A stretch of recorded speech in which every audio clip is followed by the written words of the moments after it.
Hello friends, मैं हूं doctor Umakant. दोस्तों, क्षार सूत्र को लेके हमारे मन में बहुत अलग-अलग तरह के सवाल रहते हैं। इसीलिए हम लोग आज से एक क्षार सूत्र पे सवालों की सीरीज़ चालू कर रहे हैं, जिसमें हम बहुत ही अलग-अलग क्षार सूत्र पे आधारित सवालों के जवाब देंगे, ताकि हमारे मन में कहीं कोई भी शंका ना रह जाए और क्षार सूत्र से रिलेटेड हम सारे सवालों के जवाब पा सकें। क्योंकि जब भी हम लोग कोई चिकित्सा का विकल्प चुनना चाहते हैं, तो हम सबसे पहले चाहते हैं कि हम उस चीज़ को सबसे अच्छे से समझ लें, ताकि क्योंकि जो भी हम लोग ट्रीटमेंट लेते हैं, वो चूँकि लंबा ट्रीटमेंट होता है, हम किसी प्रोसेस में जाने से पहले उसको समझना चाहते हैं। इसीलिए हम लोग सबसे पहले क्षार सूत्र और उससे रिलेटेड जो सवाल हैं उनको समझेंगे और इसी में हम लोग क्षार सूत्र और उसकी पूरे ट्रीटमेंट को भी अच्छे से समझ लेंगे। दोस्तों, आज जो पहला हम लोग सवाल लेंगे, वो ये है कि क्षार सूत्र क्या है और इसका उपयोग कहाँ होता है?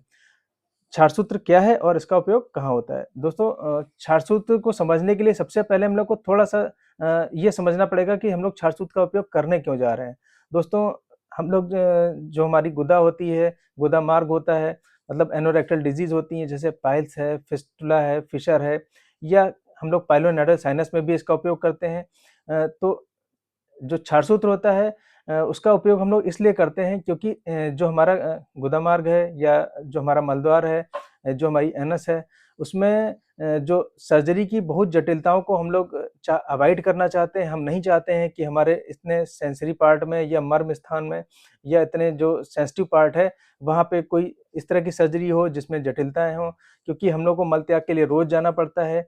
इसलिए हम चाहते हैं कि वहाँ पर मिनिमम इन्वेसिव सर्जरी को ही परफ़ॉर्म करें। तो इसलिए हम लोग क्षार सूत्र को एक चिकित्सा विकल्प के रूप में देखते हैं। क्षार सूत्र एक तरह की मेडिकल डिवाइस है, जो हमारे आचार्यों ने पहले बनाई थी। अगर हम लोग कहीं पे भी किसी भी रोग को ठीक करना चाहते हैं, तो हम लोग को वहाँ पर दवा की अपनी कंटीन्यूअस सप्लाई करनी होगी। जैसे अगर हम लोग को पाइल्स हो गया, पाइल्स में जो हमारी इंटरनल जो कैविटी होती है, वहाँ पे जो हेमोरॉइडल वेसल्स होती हैं, उनमें स्वेलिंग आ जाती है, जिसकी वजह से वो पूरा मांस निकल के बाहर आ जाता है, जिसमें ग्रेड या 3 में हम लोग क्षार सूत्र ट्रीटमेंट को प्रेफ़र करते हैं। अगर ग्रेड 1 या 2 है, तो उसमें लोग औषधियों से ही उसको नियंत्रित करने की कोशिश करते हैं। इस तरह के हेमोरॉइडल मास को अगर हम लोग उसके जो बेस होता है, उससे हम लोग उसको क्षार सूत्र को लाइगेट कर देते हैं, तो उसमें जो वैस्कुलर सप्लाई होती है, वो खत्म हो जाती है और कुछ ही दिनों में वो जो हेमोरॉइडल मास है, वो शेड ऑफ हो जाता है। तो इसमें बहुत ज़्यादा हम लोगों ने किसी भी चीज़ को कॉम्प्लेक्स नहीं किया, कॉम्प्लेक्सिटी नहीं है, सिम्प्लीफाइड तरीका है कि हम लोगों ने सीधे से क्षार सूत्र को लाइगेट कर दिया। ऐसे ही फिस्टुला है, फिशर है, इनमें भी हम लोग क्षार सूत्र का एप्लीकेशन सिर्फ़ इसलिए करते हैं क्योंकि हम अपने मलद्वार या उसके आसपास किसी भी सर्जरी की जटिलता को नहीं चाहते हैं। तो क्षार सूत्र क्या है? इसको हमने समझा है कि ये एक तरह की मेडिकल डिवाइस है, जिस पे मेडिसिन्स की कोटिंग होती है।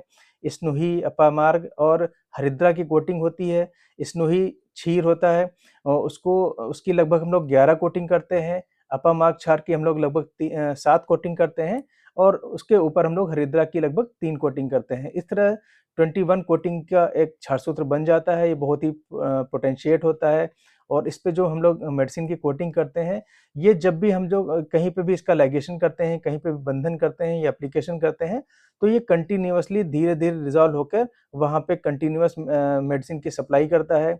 और जब भी जैसा कि हम जानते हैं, जो सर्जरी होती है, उसमें हम लोग एक्सीजन कर सकते हैं, इंसिजन कर सकते हैं या हम लोग ड्रेनेज करते हैं, कटिंग करते हैं।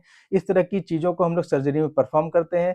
अगर यही चीज़ें हम लोग किसी इंस्ट्रूमेंट के बगैर परफ़ॉर्म कर सकते हैं, तो शायद ये एक बहुत ही अच्छा तरीका होगा। तो क्षार सूत्र में छेदन, भेदन, लेखन मतलब एक्सीजन, इंसिजन और स्क्रैपिंग की प्रॉपर्टी होती है। ये किसी भी जगह पे जहाँ पे हम लोग क्षार सूत्र का बंधन करते हैं या लाइगेशन करते हैं, वहाँ से चीज़ों को एक्साइज़ कर सकता है, इंसिजन कर सकता है और स्क्रैपिंग द्वारा वहाँ से जो भी डेब्रिस होती हैं, जो भी डेड टिश्यू होते हैं, अनहेल्दी ग्रैन्युलेशन टिश्यू होते हैं, उनको हटा देता है। तो अब हमें शायद समझ में आ गया हो कि क्षार सूत्र क्या है। ये एक तरह की मेडिकल डिवाइस है, जिस पे दवाओं की कंटीन्यूअस कोटिंग होती है और जब जहाँ भी हम लोग इसको अप्लाई करते हैं, वहाँ ये अपनी मेडिसिन को धीरे-धीरे सस्टेन्ड रिलीज़ के हिसाब से रिलीज़ कराता रहता है और वहाँ पे जो हमारा रोग होता है, उसको समाप्त करता है। इसका उपयोग कहाँ होता है? जैसे कि अभी हम लोगों ने समझ लिया, इसको हम लोग पाइल्स में लाइगेशन करते हैं, फिस्टुला में लाइगेशन करते हैं और जो फिशर होता है, फिशर में इसका एप्लीकेशन करते हैं और पाइलोनेडल साइनस में भी हम लोग इसका एप्लीकेशन करते हैं या लाइगेट करते हैं। पाइलोनेडल साइनस में कई बार एक सिंगल हम लोग छारसूत यूज़ कर सकते हैं या डबल कर सकते हैं, या अगर ट्रैक बहुत लंबा हुआ तो 3 भी कर सकते हैं। ऐसे ही फिस्टुला में भी हम लोग 1, 2 या 3 जैसे भी हम लोग को ट्रैक मिले उस हिसाब से हम लोग छारसूत का लाइगेशन कर सकते हैं। हेमोरॉयडल मास अगर 1 है, 2 है, 3 है, जितने भी हेमोरॉयडल मास होते हैं, उन सभी हेमोरॉयडल मास में हम लोग छारसूत का लाइगेशन कर सकते हैं।